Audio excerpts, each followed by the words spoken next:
The following program was recorded at an earlier time.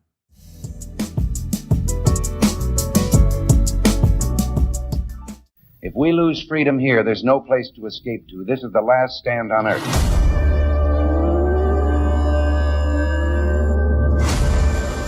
All Things Saine with Representative Jason Saine.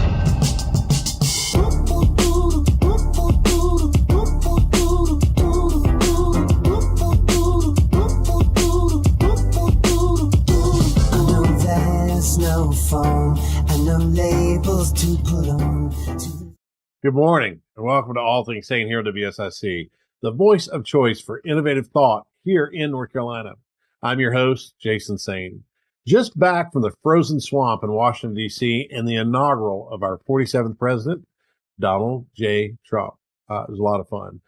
Though it was cold, icy, and snowy, I did have a great time seeing friends and being a part of some of the festivities celebrating the return, finally, of sanity in America. With the weather, most of the celebration was brought indoors. And I think that was the right call. Honestly, the only way to enjoy D.C. in January is indoors. I've been up for several new sessions of Congress in January over the years, and that moisture coming off the Potomac in the air, it is way colder than I like. Maybe I'm too thin-skinned. I don't like the cold. I like living in North Carolina, where except for this week, but it's a little cold. Most weeks are tolerable. I remember on the opening day of Congress in 1994, I traveled with many friends from the Charlotte region who had helped Sue Myrick in her campaign for Congress. And being the political nerd that I am, I stayed with several friends in the gallery to watch as Speaker Newt Gingrich and the new majority passed each part of the contract with America. It was a fun day that went into the night, like past midnight. They were still passing stuff. I saw a massive change in the direction and tone of politics in the United States. I think this week has that same feel, including the snow as we walked out of the Capitol that night to find a few cabs available. But thankfully that night, a new congressman from Arizona at that time, J.D. Hayworth, he let us grab a ride with him. Incidentally, we had a lot of in common with Hayworth. We didn't know. We'd never met the guy, never heard of him, quite frankly. But he's originally from High Point and graduated from NC State. So go Wolfpack. And, but a lot has changed since 1994. Instead of reminiscing on that major political shift, today I want to talk about some of these sweeping executive orders that Trump signed on day one.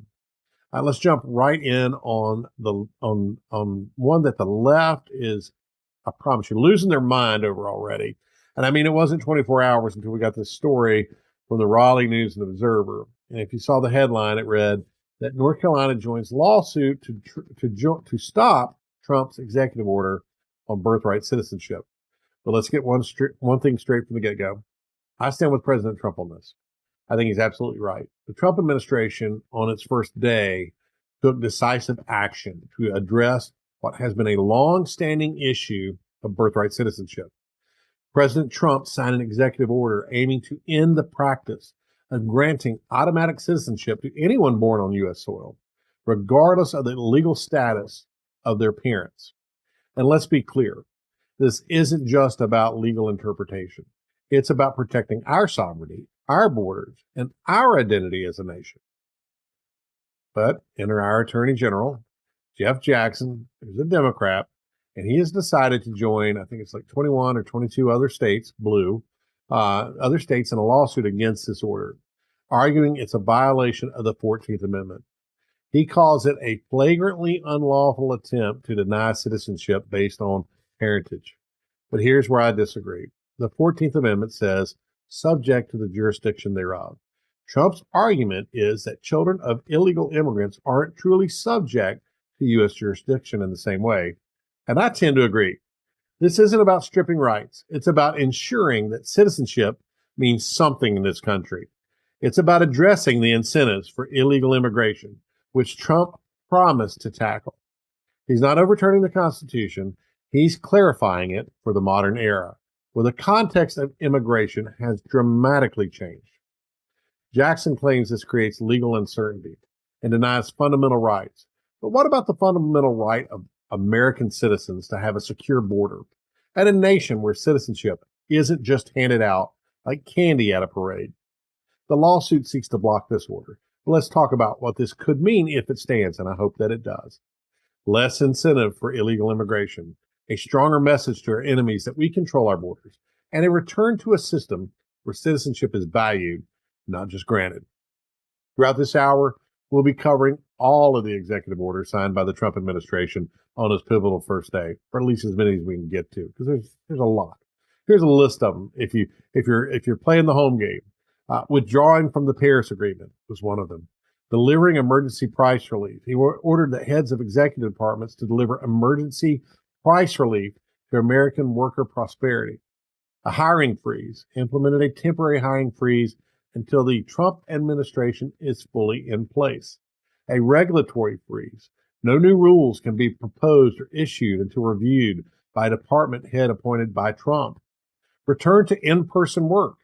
Required federal employees to return to in-person work with some necessary exemptions. Ending the weaponization of government, directed the Attorney General to review government enforcement activities to prevent weaponization. Restoring freedom of speech, and an important one, aims to secure the constitutional right of free speech for Americans. He rescinded 78 Biden executive orders. So those were rescinded right out of the gate. Granting pardons and commutation of sentences for certain offenses. Full pardons granted to those convicted related to January 6, 2021, those Capitol events. Extending the deadline for action against TikTok by 75 days, and quite frankly, ensuring that we get the best deal possible for the United States. He's withdrawing the United States from the World Health Organization. He did announce that withdrawal. Restoring accountability, reinstated an executive order ensuring federal employees implement administration policies without political bias. Holding former government officials accountable for election interference. He's revoked security clearances from CIA agents and John Bolton for spreading misinformation. Declared a national emergency at the southern border of the United States. Ordered military support to secure the southern border.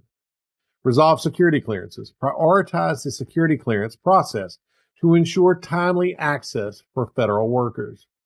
Trade policy. Initiated investigation into implementing an external revenue service for trade-related revenues, and also clarifying the military's role of focusing on protecting U.S. sovereignty and borders.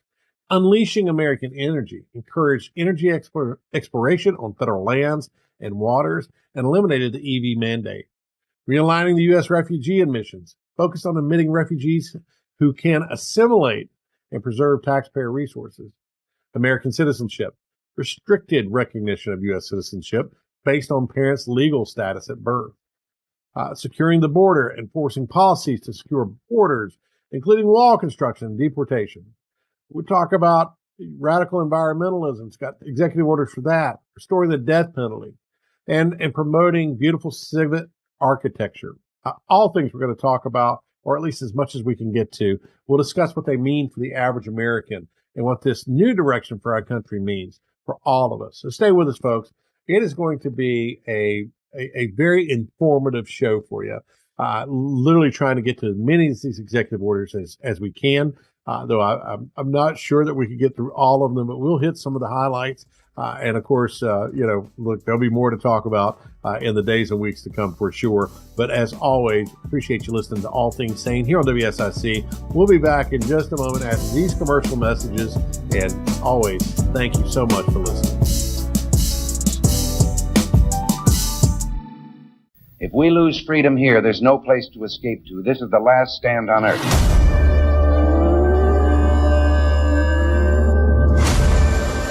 All Things Saine with Representative Jason Saine.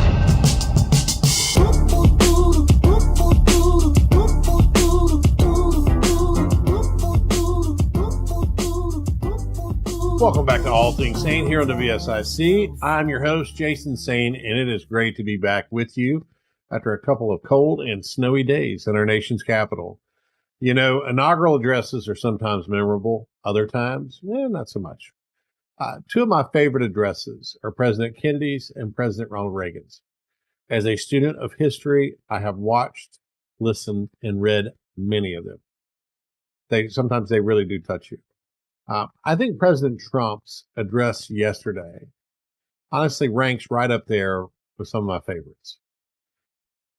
As he started, and in a very humble way, he said, this right here.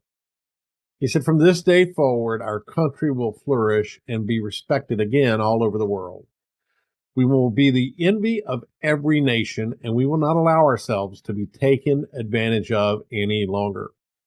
During every single day of the Trump administration, this is him talking, I will very simply put America first." Let's talk about how he's going to do just that. Again, it should be the priority of the president, and we've missed that for 4 years. The executive order titled Guaranteeing the States Protection Against Invasion was issued by the President of the United States on January 21st, 2025.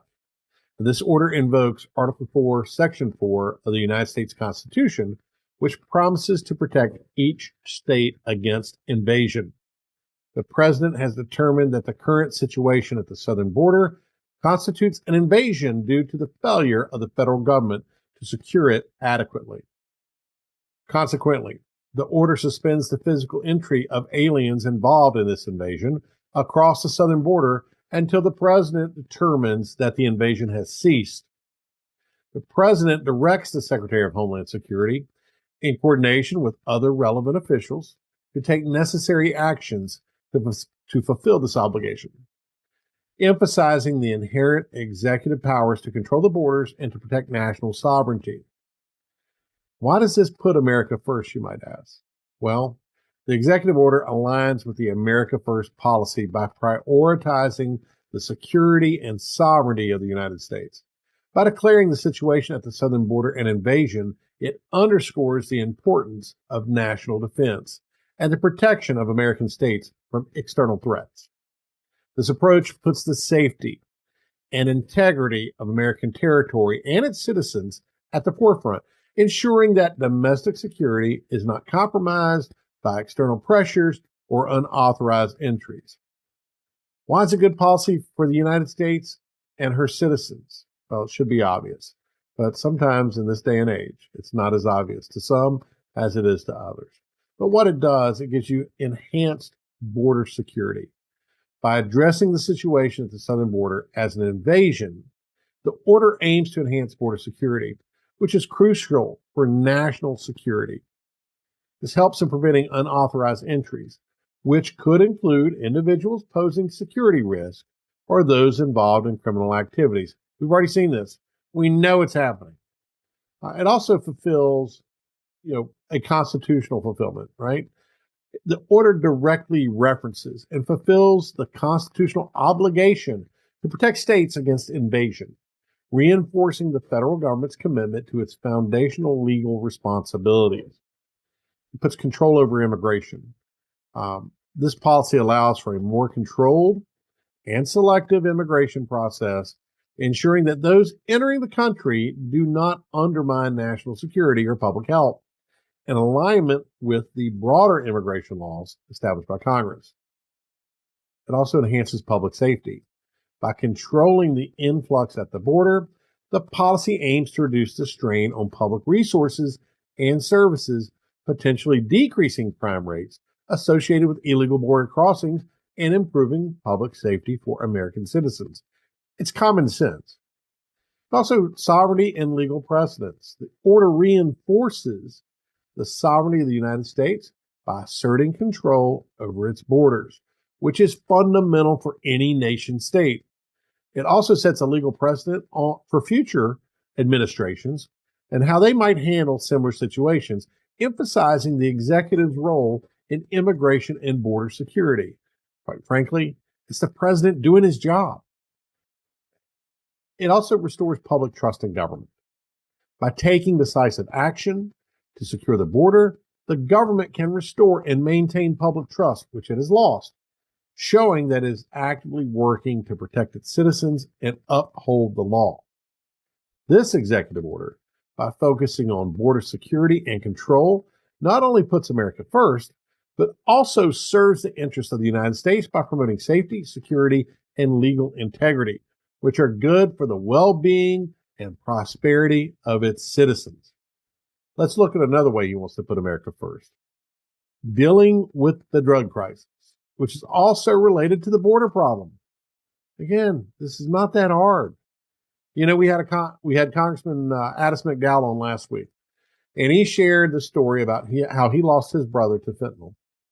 If you didn't get to listen, go back to the archives and listen and watch that show. It's powerful stuff from Congressman McDowell.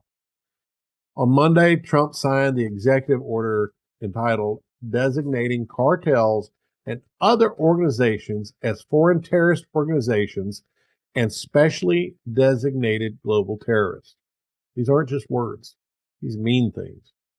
This order establishes a mechanism by which international cartels and specific organizations, particularly those like the Mexican cartels, are designated as foreign terrorist organizations, or FTOs, under the Immigration and Nationality Act, the INA, or as specially designated global terrorists, SDGTs, under the International Emergency Economic Powers Act and Executive Order 13224.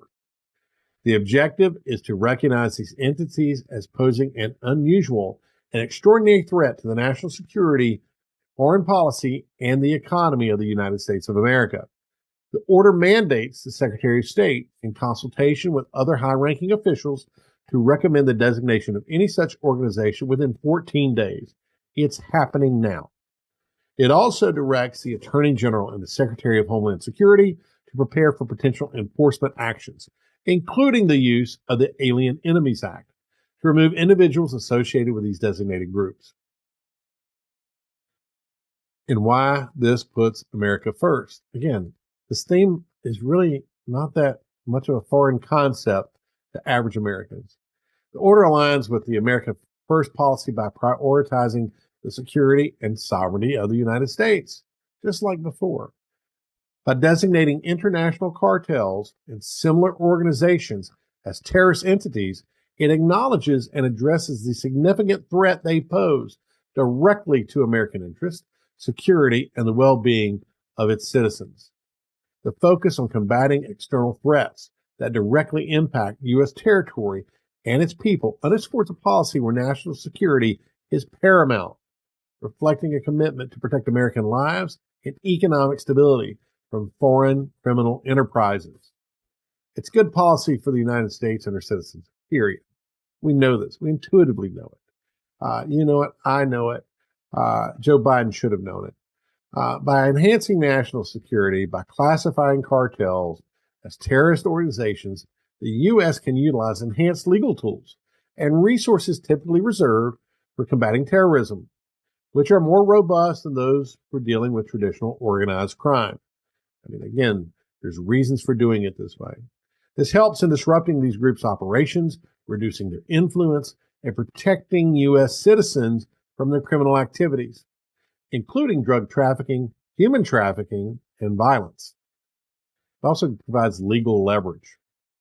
The designation provides legal leverage to prosecute individuals and entities providing material support to these groups, both domestically and internationally. So you can be on this side of the fence and be in big trouble. This could deter individuals from engaging with these cartels and reducing their operational capabilities. It also applies international pressure. By formally labeling these organizations, the U.S. can exert pressure on other nations, especially those where these cartels operate, to take action against them, fostering international cooperation in combating transnational crime. You know, Mexico loves for us to come as tourists, but they don't really appreciate us as their customers. Economic protection. Cartels not only threaten personal security, but also the economic fabric of the United States through drug trade, money laundering, and other illicit financial activities. Designating them as terrorists, organizations can disrupt their economic operations, protecting the U.S. economy from the negative impacts of these criminal enterprises. And public safety. Look, it contributes to public safety by aiming to dismantle the networks that contribute to the influx of drugs, weapons, and human trafficking, which have devastating effects on American communities. It's also precedent setting. The executive order sets a precedent for how the U.S. might address similar threats in the future, ensuring that there is structured legal framework to deal with non-traditional threats to national security. Overall, this executive order reflects a strategic approach to safeguard American interests by treating international cartels and similar organizations with the severity they warrant, utilizing the full extent of legal and executive powers to protect the nation, thus serving the best interests of the United States and its citizens. These are two very powerful examples that demonstrate the commitment by President Trump to secure and protect our borders and in turn protect our country's citizens. Again, it shouldn't be such a foreign concept. Bravo to President Trump for taking the stand that needs to be taken to protect our citizens, to protect our borders, and to protect our national sovereignty. It is amazing to me that this even has to be restated and that this wasn't happening before, but you and I both know it wasn't, and it is now happening. Kudos to President Trump for doing it. You're listening to All Things Saine. We'll be back in just a moment, right after this brief break here on WSIC. See you soon.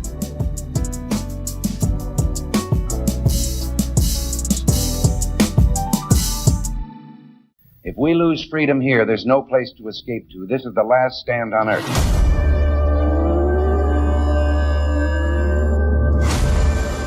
All Things Saine with Representative Jason Saine.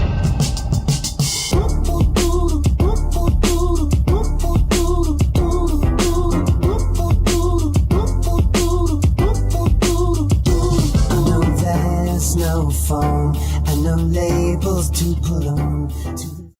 All right. Welcome back to All Things Saine. I'm your host, Jason Saine. Great to have you listening to us on WSIC. Whether you're listening to us live or on the app, we always appreciate the fact that you do and give us a little bit of your time. Hey, look, this hour is, I'm telling you, totally worth it. If you're just joining the program, we are looking at some of the executive orders that President Trump signed on his very first day in office and discussing why these reforms will put America first. I'll say it again. These decisive actions are such a welcome change from the last 4 years of rumbling, stumbling, and quite frankly, the ineptitude of an administration that Americans want to put in the rearview mirror. Bye-bye, Biden. Most of us were fed up with seeing our great nation weaken from within, oftentimes siding with the international snowflakes that have somehow found themselves in charge across the globe. Let's look at some of these policy implications and what they mean as far as putting America first as we continue. And look, share this with your friends. We'll talk more about that. But establishing and implementing the President's Department of Government Efficiency, the DOGE, this executive order that he signed on Monday establishes the Department of Government Efficiency to implement the President's DOGE, or Department of Government Efficiency agenda. The aim is to modernize federal technology and software to enhance governmental efficiency and productivity. It includes setting up DOGE teams within agencies to focus on software modernization, aiming to improve the quality and efficiency of government-wide IT systems. These IT systems, which are very, very expensive. And if they're not watched and they're not made to be efficient, get even more expensive. Trust me, when we took over in North Carolina, there was a lot of that going on and we ended a lot of it. Still ways to go, but look, you got to start somewhere. But why does this put America first? It does so by focusing on efficiency in government operations. This order reduces waste, improves service delivery, and ensures taxpayers' money is used efficiently. This directly benefits American citizens by streamlining, if I can say it right, streamlining government services, reducing bureaucratic delays, and potentially cutting costs, which aligns with putting the interest of American citizens and taxpayers first. We pay the bills, we should get our money's worth, right? Why is it good policy? It's because efficient government operations mean better use of resources, faster implementation of policies, and an overall improvement in public service delivery. All important to us. It should be happening. Just sadly, sometimes, and a lot of times, it hasn't been happening, particularly under an administration that didn't have their eye on the ball. And they weren't watching the clock, and they didn't care. whether government was efficient or not. This modernization effort can lead to innovations in how government functions, making it more responsive and effective, which is beneficial for both economic and administrative aspects of national governance. Some of my biggest disappointments and frustrations while serving in the North Carolina House is when government, just for the sake of government, just failed to get out of the way of people. Real people with real lives who deserve a government that is efficient and doesn't waste the hard-earned resources of its citizens. It's great to see this approach to efficiency on the national stage. We've done it here in North Carolina. We can do it on the national level. It's just a matter of attacking the problem and executing. You can hate Elon Musk if you want, but I admire him. He sees the inherent injustices of having a government that doesn't effectively work for its citizens. Kudos to President Trump for bringing him to the table. I think it's that kind of leadership that we need in this country that's been missing, and I'm excited to see it back. Let's look at some of the other executive orders. America First policy directed to the Secretary of State. This order directs the Secretary of State to align Department of State policies, programs, personnel, and operations with an American First policy. Foreign policy. It emphasizes prioritizing American interests and international affairs. Why it puts America first? By instructing the State Department to focus primarily on American interests. This directive ensures that U.S. foreign policy decisions are made with the welfare and security of the United States at the forefront, rather than globalist or multilateral considerations that might dilute U.S. priorities. It's good policy because a foreign policy that prioritizes national interests can lead to stronger international negotiations, better trade deals, and a more secure geopolitical stance, all of which benefit the U.S. economy and security directly. It is, quite frankly, the art of the deal. You negotiate from strength, you get a better deal. It also fosters a sense of national pride and confidence in foreign policy decisions among American citizens. We believe in it, we take pride in it, and it gives us confidence in our foreign policy. Let's look at unleashing Alaska's extraordinary resource potential, or, quite frankly, the Drill Baby Drill Executive Order. This executive order aims at fully developing Alaska's natural resources, including energy, minerals, timber, and seafood, to provide price relief, to create jobs, reduce trade imbalances, and assert U.S. energy dominance. We don't have to rely on Russia. Trust me, our allies don't want to rely on Russia. It calls for expediting permits and leasing, prioritizing LNG development, and reviewing actions that might delay resource projects. Let's get to it. Why it puts America first? By focusing on domestic resource development. This order reduces reliance on foreign energy and their resources, enhancing U.S. energy independence. It directly supports American jobs and economic growth, keeping economic benefits within this country where it should be. It's good policy because developing Alaska's resources can lead to energy security, that economic growth through job creation, and a decrease in trade deficits. It's particularly beneficial for reducing energy costs for American consumers and businesses, fostering economic resilience, and potentially reducing geopolitical vulnerabilities associated with energy dependency. Reevaluating and realigning United States foreign aid, another great executive order. This order requires a pause on new obligations and disbursements of U.S. foreign aid to reassess its alignment with American interests and policy. You would think that was already happening, but sadly, we all know that it wasn't. This aims to ensure that foreign aid supports U.S. foreign policy objectives and values, pausing aid for 90 days for this review. It puts America first by reevaluating foreign aid. The order ensures that U.S. funds, our money, are not used in ways that might conflict with American values or interests, thus focusing aid on outcomes that directly or indirectly benefit the United States or its allies in alignment with national policy. Again, a no-brainer. Why is it good policy? Because this reassessment can lead to more strategic use of foreign aid, meaning we get more for our money. It also ensures that it promotes stability, democracy, and economic conditions favorable to our interests, as it should. It's our country. Our policies should favor our interests.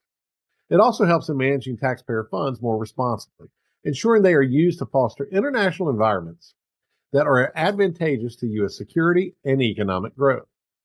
Again, big brain ideas here. Really simple things, honestly.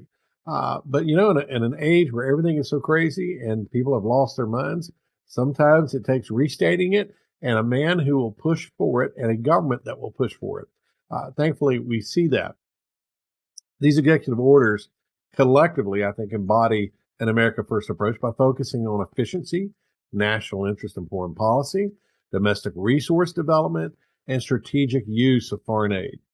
They're good policy because they aim to enhance national security, economic prosperity, and governmental efficiency, directly benefiting U.S. citizens through job creation, reduced costs, better public services, and a stronger, more self-reliant America on the global stage. I think this is a great Act One. I am impressed, and there's more we will talk about in our final segment. And hey, I hope you listen and watch this broadcast and then share it with your friends. Tell them about the things we're talking about. They need to know about it. They need to know about it because for too long, Americans have become complacent and lazy when it comes to paying attention to what was happening with their government. It is required as good citizens for us to pay attention. We got this real opportunity to help reshape the direction and trajectory of our country.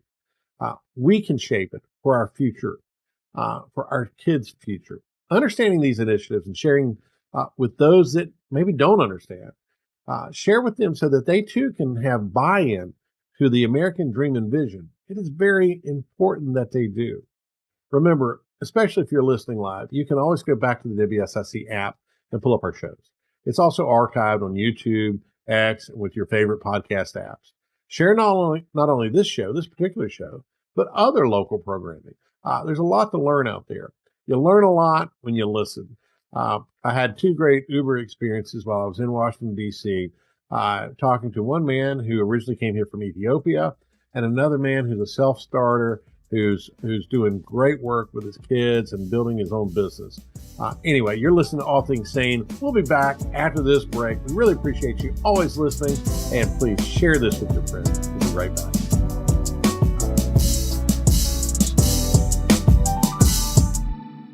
If we lose freedom here, there's no place to escape to. This is the last stand on earth.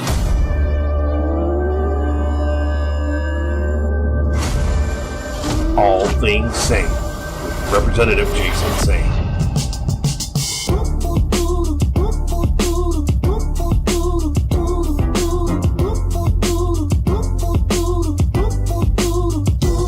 No, there's no phone and no labels to put on. Welcome back to All Things Saine here on WSIC, where we are down to the final segment. If you're just joining, I've been breaking down some of the executive orders issued by President Trump on his first day in office. Honestly, too much to cover in a 1-hour show, so I've been trying to hit the highlights, do the best I can, get you at least some talking points and some things that you can take back. And hey, look, go back to whitehouse.gov. You can find all of these executive orders and explanations there. That's a very useful resource. It's nice to actually have some clarity again in government. Let's look at declaring a national energy emergency. This is something Trump did day one. He declared that we don't have enough energy being produced in the United States, which is a big problem for our economy, safety, and how we deal with other countries. So this order says we need to speed up the process of finding, drilling, and producing more energy here at home, especially on federal lands. Why is it good to be America first? By focusing on our own energy, we're less dependent on other countries for our oil, gas, and other energy needs. And this keeps more money in the U.S. and creates jobs for Americans. It's good policy because more energy production means lower energy prices for us, like cheaper gas for our cars. It also means more jobs in the energy sector which helps our economy grow. Plus, it makes us stronger because we're not relying on foreign countries for our energy. So important. You know, other things that Trump did on day one, restoring the death penalty and protecting public safety. This order brings back the death penalty for the most serious crimes, making sure the law is followed as it's written. It tells the Attorney General to go after the death penalty when it's justified. Why is it an America First policy? Because it shows that we're putting the safety of American citizens first by ensuring that the worst criminals face the harshest punishments, which can deter crime. You know, if there's consequences, people might rethink what they're doing. It's good policy, and for the average American, this means a stronger stance on crime, potentially leading to safer communities. It's about justice for victims and their families and ensuring that the most heinous crimes are met with the severest punishment. Let's look at restoring accountability for career senior executives. This one takes aim at the deep state. This order makes sure that high-ranking government officials who aren't political appointees are held accountable. They have to do their jobs well, or they can be fired by the president. How about letting the boss be the boss? Look, if you want to change government, you got to change the people who run it. Period. The end. You can't keep doing the same thing over and over again and expecting a different result. It's an America First policy because it ensures that government workers serve the interests of the American people and the president, not their own or past administrations' agendas. Getting rid of those holdovers, I think, will make a huge difference in what Trump is able to do. It's good policy because it means government officials are working hard for us, not just keeping their jobs. And this can lead to better government services because these officials know they need to perform or face consequences. You and I have to do that in our regular jobs, and they should too. All right, here's one of my favorites. Putting people over fish. Literally, it's in his title. Stopping radical environmentalism to provide water to Southern California. I love California. It truly is a land of fruits and nuts.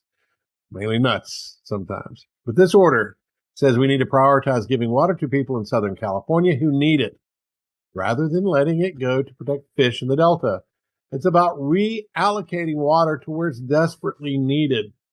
It's an America First policy because it focuses on the well-being of American citizens, making sure they have enough water, which is essential for life, over environmental concerns that may not directly benefit people.